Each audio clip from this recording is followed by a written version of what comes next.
My favorite thing to do is actually go out at a time that everybody is going to work. So if they're like on the train heading into the office, I'm the one that's heading the other direction and going to like a cafe to work, or, like I get to determine where I'm going, and I feel empowered that I can choose the time that I work is huge. Hi everyone, welcome to the Envisionaire podcast. This is the podcast where we envision living our best lives by exploring everyday topics related to health, wealth, and community.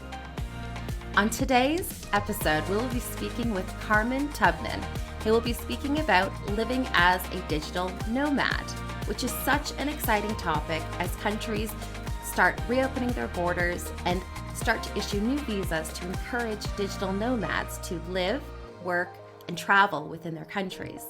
Not to mention, we are also entering Web 3.0, and more digital opportunities are opening up. Carmen is an entrepreneur, consultant, and community manager. She works with global multinational corporations to develop and build new opportunities and new partnerships, and coaches clients to build communities in real life and online. She is the founder of Coaching Community and has an amazing YouTube channel where she offers great advice about the importance of building connections and community. Carmen worked in the banking sector in the city for a number of years before moving to Singapore and ultimately deciding to work for herself and become a digital nomad. She now travels the world while working remotely and is going to share today her experience living as a digital nomad. So it is with great pleasure that I welcome Carmen onto the Envisionaire podcast. Yay! Thank you so much, Nicole. I think that was the best intro I've ever received on a podcast. Oh, thank I'm just going to put it out there. That is so sweet. Thank you so much. Well, I do my research. I try to at least. So, and I do appreciate you taking time to come on the Envisionaire podcast. So thank you. Of course. Happy to be here.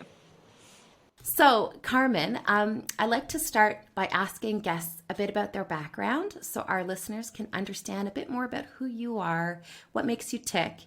So, could you please tell us a bit about yourself, where you were born, your childhood? Did you move around a lot, or were you mostly based in the same city? And what you were doing before you got into the digital nomad lifestyle? All right. This is like going deep, like into my childhood. I love it. I love it too. Everyone's asked me about my childhood before, so I appreciate that. So I grew up in Sydney, Australia, and I did not move around a lot. Funnily enough, I had never traveled before the age of 17. Wow. So I lived in the same place in Sydney for 17 years.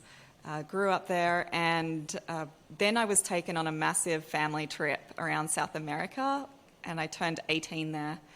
And during those couple of months that we were traveling as a family, I discovered my love for travel, and that's where I became obsessed with traveling, and I feel like I haven't stopped traveling since that point. That's amazing. But my childhood was great. It was very stable. It was, a very happy childhood. But yeah, definitely one that I felt like I was very stable and secure in one place. And then over time, I learnt how amazing travel is and how life-changing it is actually. So when I was 21, I actually moved to London, which is where you are now. But that's where I started, I guess, my professional life as well. I moved to London straight from university. And as you said, I was in banking. So I started off working in the city, did that for a few years. And then I started up my own business. We actually relocated to Singapore with my partner, and I decided it was a good time to move out of banking. It wasn't a passion of mine at all. And I started my own business. I was probably pretty naive when I started my own business, but I just knew that I wanted to do something outside of, the banking industry. I was super into tech, and so I actually started an e-commerce retail business. With no background in retail whatsoever or e-commerce. So I learnt to code. I learnt how to work with website developers. I built an amazing website. I learnt a ton. But I guess from there, I was bootstrapping this startup. I didn't have a lot of money for marketing, and I joined a couple of Facebook groups. And yeah, basically, I kind of fell into community because I found that people were in these groups, they were chatting, and they were my audience for my business. Yeah. And so like they were already asking questions around like, oh, does anyone know where I can find this product? And I was selling it in my store. And so I was starting to post links, and they were starting to move from the group to buying products. I'd sell out of products. And then I kind of realized from there that was the starting point from, oh my gosh, community is amazing. Like community can really change the game. Like selling out of products for free. Like I wasn't spending any money on advertising. Wow. So for me, that was like game changer.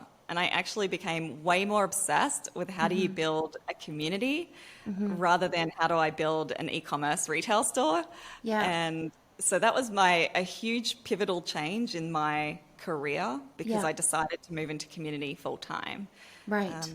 And I actually started, like full disclosure, I started by jumping back into corporate and working as a community manager for a corporate. So interesting. that's how I think I had a lot of support working in that corporate where they paid for me to attend conferences and workshops and really just up my game when it comes to building community. And from there, I got the opportunity to become a digital nomad in my next steps. So. Okay, so wait. So was that in Singapore that you went back in time at the corporate sort of? Yeah, so I was actually moved to Hong Kong for a stint, and that's where I jumped into corporate. There was an innovation lab in Hong Kong that needed a global community manager that had background in corporate, which I had with the banking experience, but also had a background in startups, which I had with my startup. So that's why they were willing to take a risk with me, I think, and basically gave me a community manager role despite the fact that I'd really only had limited experience building community like through Facebook. So I was super lucky with that transition, but at the same time, because I met all their criteria, it meant that they were willing to invest in me. And it's where I really supercharged my community knowledge and learned how to build community for a global innovation company at a corporate, which is an amazing first step for me. So it seems like you were able to leverage some of the experience that you had built over the 5 years or, before then in order to bring that and legitimize the opportunities. Exactly. And that was really important because I knew I needed to legitimize what I knew community building was going to become more of a professional career because I could see the opportunities it had with the impact on business. So the fact that I could sell out of products on my e-commerce store, I started to learn of all the other ways that community can impact business, whether it's reducing support ticket costs. Like there's tons of different types of communities out there. And once I was geeking out on that, I realized I need to actually get some sort of professional accreditation behind me. And then from there, I could then branch out. And that's actually where my digital nomad opportunity came about, was because I was willing to go to these conferences. They were global. I was willing to take online courses. I was willing to really geek out and read books and connect with as many people as possible about community. That's where I think I developed relationships with people when opportunity came up that was a digital nomad type role. That's where I was in the right place, right time, and managed to get that gig. And it started off as a part-time role that grew into pretty much full-time opportunity, but it was fully remote. So I was working in Hong Kong at the time, but the opportunity was West Coast USA.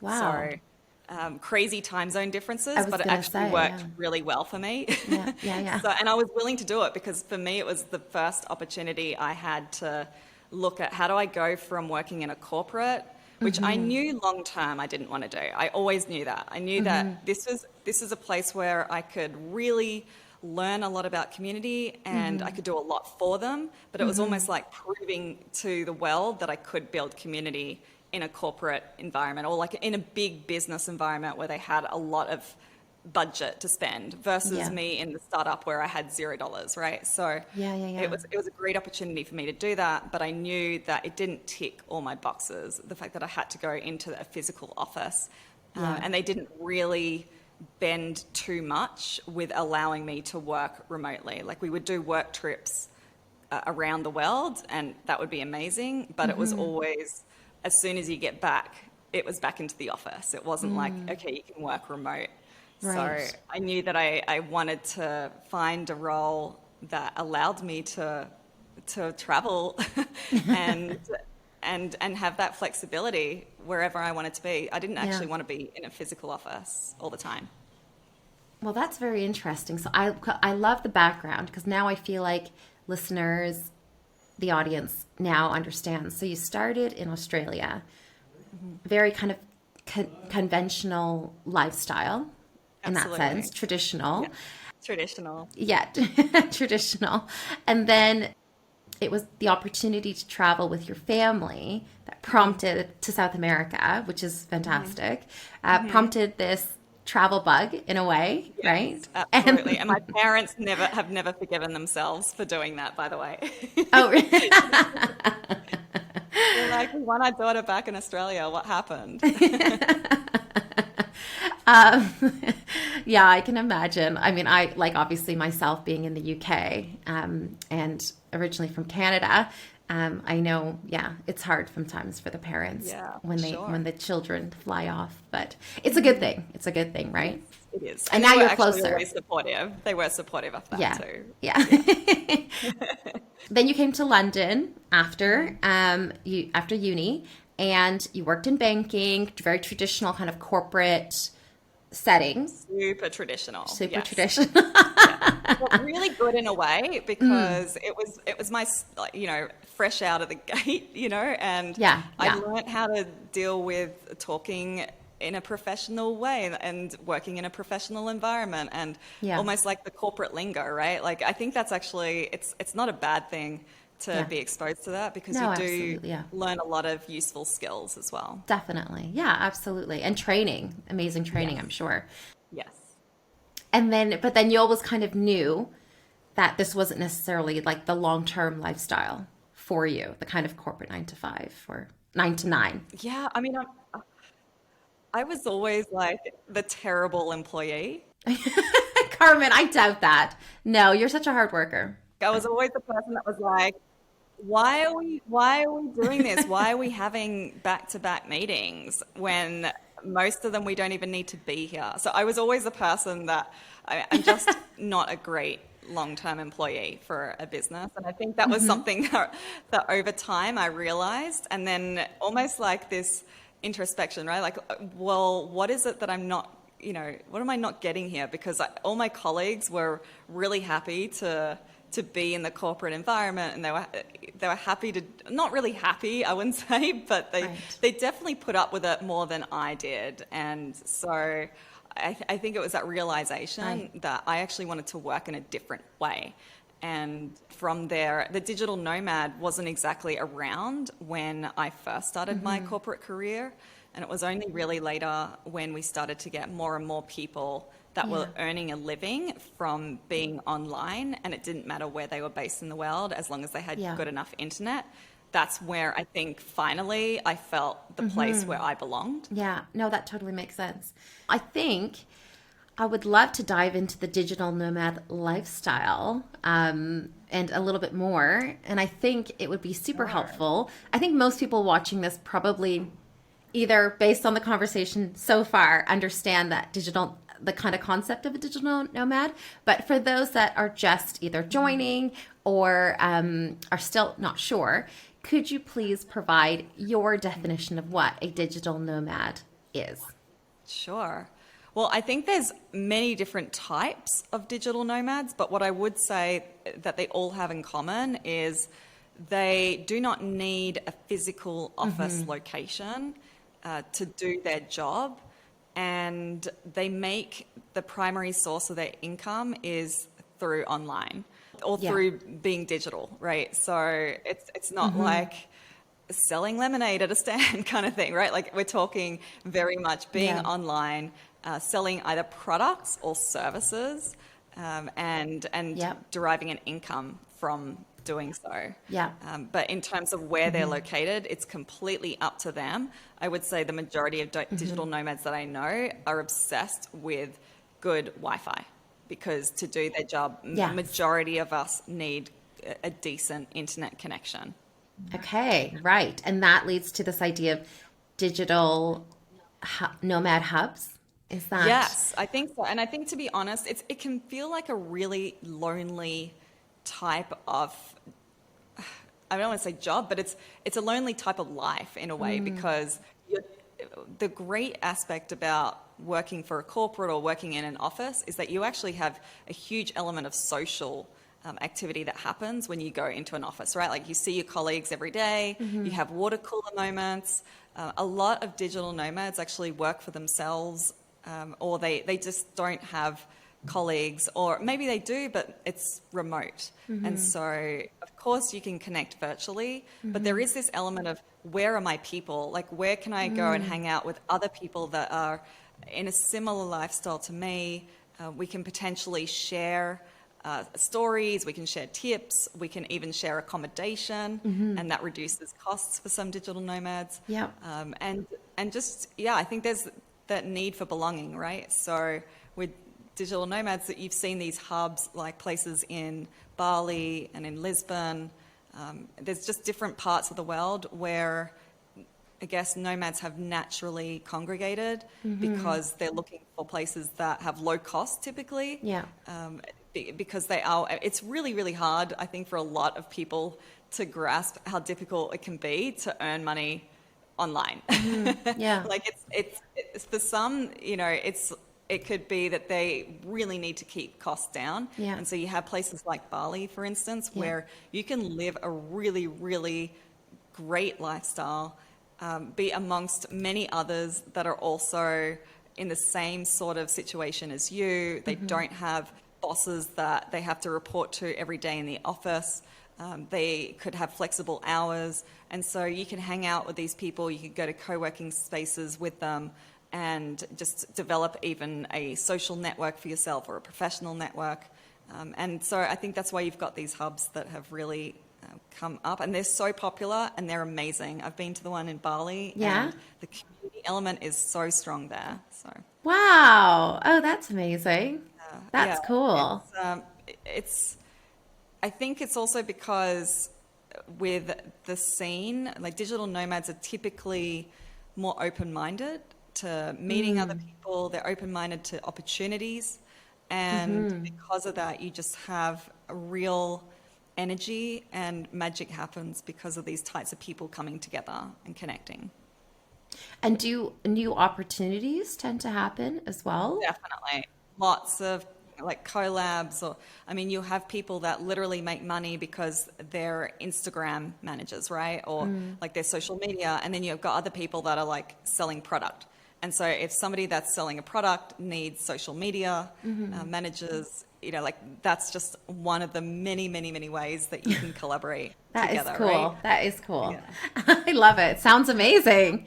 In like paradise too, like the setting of paradise. Well, it does, but there is realities as well. In Bali, there were energy power cuts. Oh. And so you have to, there's also a certain element of resilience that's required, and just being able to work out solutions in ways, like, it's not for everybody, because I know there's people that would get really, really stressed out about the lack of routine potentially if it wasn't set for them, or they're stressed out that there isn't like a set office that has everything that you have, like whether it's internet, whether it's IT. Like IT departments don't exist when you're a digital nomad. You have to either figure it out yourself, or you're paying somebody to help you, typically remotely. Yeah. So there's a lot of challenges that come with being a digital nomad. Yeah, It seems like go ahead. Sorry. Go ahead. Sorry. No. Please. This is very interesting. Yeah. Talking I was just going to say, for some, it's it can be the stress of trying to find their next gig, or like if they're a freelancer and they need to find clients to earn money, then it can be very stressful. Some months they could earn way more money than they expected, and some months they could really struggle to earn an income. And so just, I'd say stability is one of those aspects that can be lacking with digital nomads. In my case, not so much compared to the freelancers, because I've been working on contract, like 6-month contracts. Yeah. But having said that, it's still stressful. There are still moments where I don't have the benefits that full-time employees have, for instance. Yeah. So you have to price that in, or you have to work out ways to overcome, those challenges.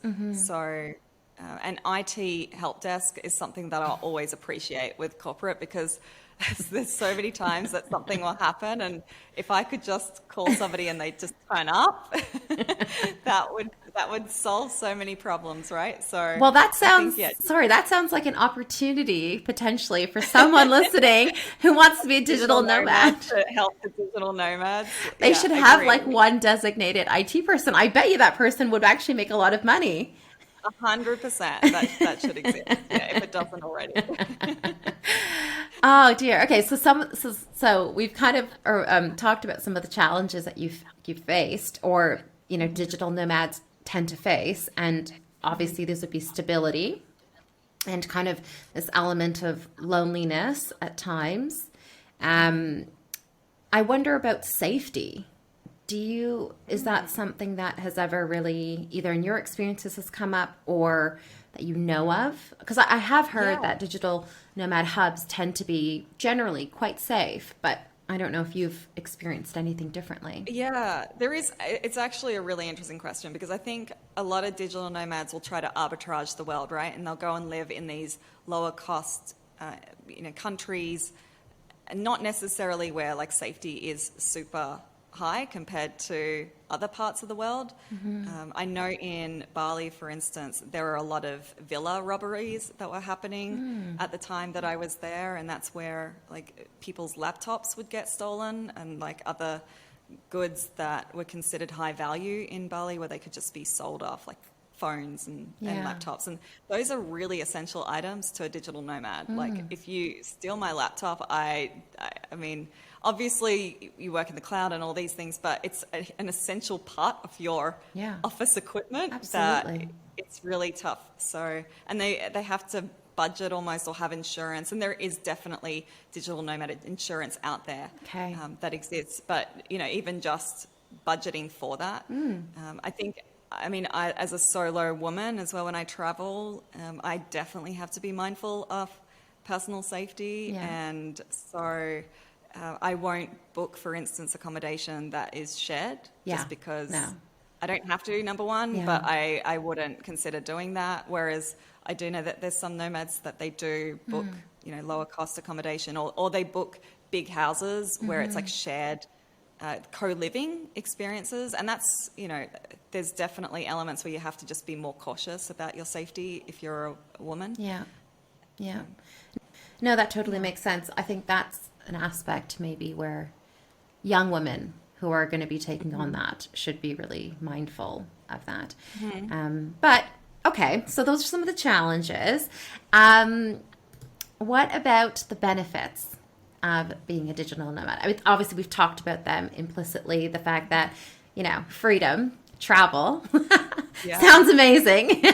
What else do we need? But do you have any other sort of paradise? I'm actually flying to Phuket tomorrow. Gosh, stop. Thursday. Yeah, so that's a huge benefit. It's like, and it's because it's the rainy season there. So for me, the prices are really low, but for me, I can stay for longer because I don't have to take leave. I am still officially working from Phuket. It's just that because it's off season, I don't actually care if it rains, like 90% of the time. If the 10% the sun comes out and I can go have a nice walk on the beach, I'll be really happy. But I guess that's also talking of like arbitraging the world, right? It's just like my favorite thing to do is actually go out at a time that everybody is going to work. So if they're like on the train or like the subway or whatever, and they're like heading into the office, I'm the one that's heading the other direction and going to like a cafe to work, or, you know, I get to determine where I'm going, and I feel like I feel empowered that I can choose like the time that I work is huge. You know, like I can work at times where I want to work, and the off times, or like when everybody's in the office, I can actually go use the gym. Yes. And that's when it's quiet. Yeah. So, or I get off-peak rates, right? So that's a really nice plus to me, is that you feel like you're more in control of how you spend your hours working, as well as how you spend your hours not working. And you're not competing against like the masses of people that are, you know, working the traditional work hours. So I really like that aspect. And besides that, obviously I love the travel. I also love the fact that you can pick and choose your own contracts, for instance, or your own work. Like obviously the flip side is you don't have stability, but the pro is that I've turned work down because I felt like the client isn't right for me, or, you know, like I know it's going to be a nightmare to work on that project. Whereas typically as a full-time employee, you don't really feel like you can do that as much, because, you know, you're working in an environment where you're expected to take on like those projects, or it's more difficult, I would say. So I enjoy the flexibility of working where I want, when I want, and what I actually do as well. I can choose. That's amazing. And what does an average day look like to you? So there isn't an average day. I would say, because I actually work globally. So the time zone situation it's not for everybody. I can sometimes be on a webinar at 11 o'clock at night, but I really enjoy what I do. So for me, it's like, well, that's fine, because I have more of the daytime available, and I'll start working like 6 p.m. or something, right? Right. And then the next day I could have a 7 a.m. work call, but I could be done by midday. Right. And so, to be honest, it really is dependent on, like, I have different days, there's different meeting times, depending on who I'm meeting, where in the world they are. Yeah. But I would say I definitely do a lot of work on my phone as well. So just being really flexible, like wherever I'm out. Yeah. Because I'm a community manager, I manage communities, or I mentor people with communities. And so a lot of the times I can just look at my phone, and that would be absolutely fine. Yeah. So, I think typical day doesn't really exist for me. I feel like, but that's great, because I'm not good at routine. Yeah. And I'm not good at having the same, I'd always take a different route to work. For instance, like my colleagues would be like, what do you mean? And I'd be like, well, I would walk different roads to the train station, or I would try and take like a different bus to go somewhere, and then take a different connection, because I hated doing the same thing every day. Yeah. And I wanted to keep my brain engaged and not feel like I was sort of a robot that was on autopilot mode. So for me, not having a typical day is perfect. That's super sweet when you said that. I think that's really nice. I really like that, actually, taking different routes to work. I too am someone who tends to thrive on not instability, but, you know, the kind of set routine for me, sometimes I find very stagnant. And so for me, I understand that completely. So I'm going to try taking different routes. Yeah. Thank you, Carmen, for that. Yeah. You're welcome. I'll text you. I think it's just, of course, I'm always here for you.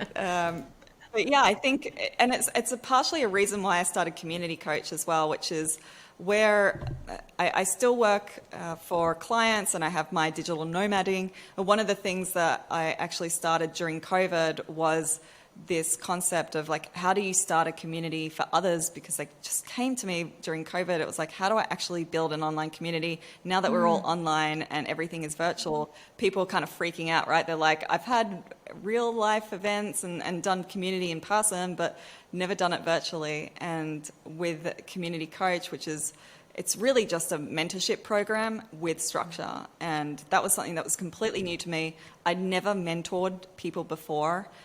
But because I'd had so many years experience building so many communities, I felt like it was a natural progression for me to try, something new. It was a new business model in a way. Like I had to work out, how do I even charge for my time in mentoring other people? Because before I was just charging for providing like community management services. So this was like trying something different. And I think that's an element of being a digital nomad as well. You have to think about like adapting, and there's going to be all these opportunities that come your way, and you could potentially like grasp one of these opportunities and it leads you down a completely different path as to how you're earning income, for instance.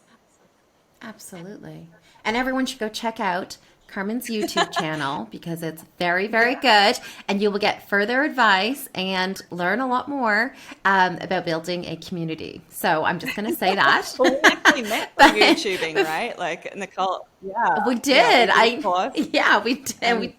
We did an yeah, online course. And that's like another thing, and became right? fast friends. YouTubers can be digital nomads too, right? Like they literally earn from being YouTubers, which I remember when I learned about this, I thought it was absolutely crazy that you could make videos and earn money. And I thought that was just the coolest aspect. And it's definitely been a wild journey. I've been with YouTube now for over a year, like creating videos around community, and I've really, really enjoyed trying that out as well. Aw, that's amazing, Carmen. Well, I'm not there yet. I'm not making money. But I'm just creating the videos.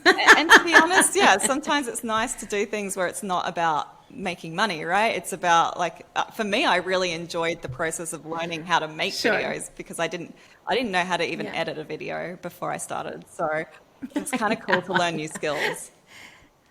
Totally. I agree 100%. Okay, before we move on to the last segment, I just wanted to ask you very briefly if you could provide some advice for aspiring digital nomads. What would that be? So I would say find whatever it is that you naturally are passionate about. Like for me, I was super passionate about community and how do I connect people online virtually. And so for me, it was really easy to geek out on that. And I would recommend to anybody, no matter what it is, like whatever your passion is, focus on that and then work out skills that you can learn online. Whether it is, for instance, okay, you know what, I want to create a YouTube channel, or maybe you want to sell a product that's related to your passion or a service. So I think just focusing first on the interest, and then you can work out how to monetize that later. I think that's really important because there's going to be really tough days as a digital nomad, and you want to make sure that you're enjoying whatever it is that you're doing. Absolutely. Oh, great advice. Thank you, Carmen. You're welcome. All right. Let's move on to the final segment, which is the Envisionaire Questionnaire, which is a feature of the Envisionaire podcast. These are 3 questions that we ask based on the past, present, and future. Okay.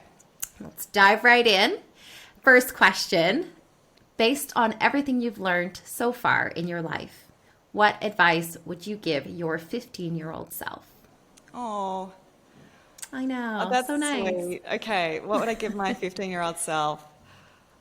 I would say be patient because it all works out. Love that. Yeah. I was really So true. stressed about my career at that age. Like how was I going to get a job and, live that good life? And so, And it all worked out. Yeah. Amazing. Right. Second question. Based on where you currently are in your life, if you could seek advice from anyone, who would it be? Ooh, I like this question. I think I would seek advice from people that have been able to build in Web3 and create the next level of community, because there are some incredible projects. I've been geeking out about them and making YouTube videos about them, and I would love to chat to them and find out how they got started, because it's at the complete forefront of community. It's like the new wave, and so I'd really love to hear from them, and and just learn how they got started and where they're hoping to end up. Amazing.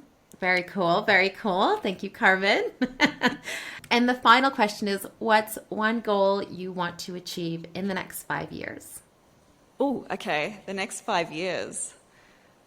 I think travel to the countries that are still on my bucket list. One of them being Africa. Well, many countries in Africa, to be honest. I haven't been to any countries in Africa besides Morocco. So that's like my one part of the world that I feel like I still need to cover.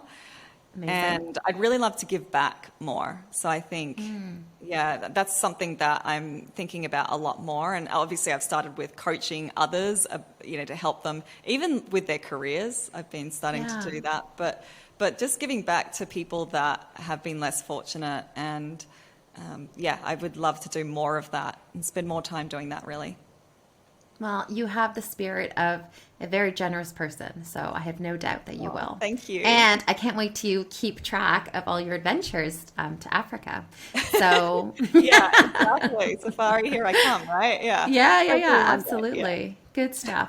All right. Well, thank you so much, Carmen, again, for taking the time to be part of the Envisionaire podcast. We really appreciate this. And thank you again for sharing everything about living an amazing life as a digital nomad. Thanks for having me, Nicole. Talk to you later. Bye, everyone.